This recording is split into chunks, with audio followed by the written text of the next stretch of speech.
Brent?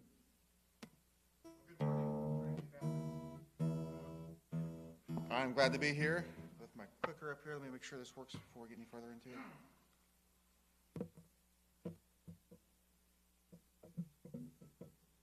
I don't see a light on the clicker. Oh, that was it. Okay, well, good morning. My name is Brent. I am glad to be here. I appreciate the introduction I got earlier from Dan. When somebody else introduces me, I'm always a little nervous what they're going to say, but he mentioned all the things I typed up in the introduction, so I appreciate that, and I am glad to be here. So we're going to be talking about prayer today, as you heard.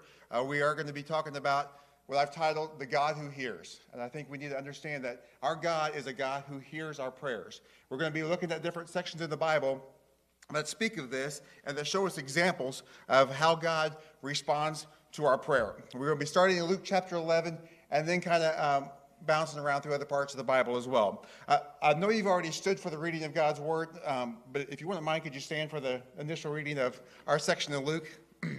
So this is right after the Lord taught his disciples how to pray in what's known as the Lord's Prayer.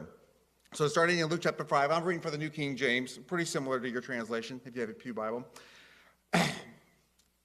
And he said to them, "Which of you shall have a friend, and go to him at midnight, and say to him, 'Friend, lend me 3 loaves, for a friend of mine has come to me on his journey, and I have nothing to set before him.' And he will answer him from within and say, 'Do not trouble me. The door is now shut, and my children are with me in bed. I cannot rise and give to you.' I say to you, though he will not rise and give to him because he is his friend, yet because of his persistence, he will rise and give him as many as he needs.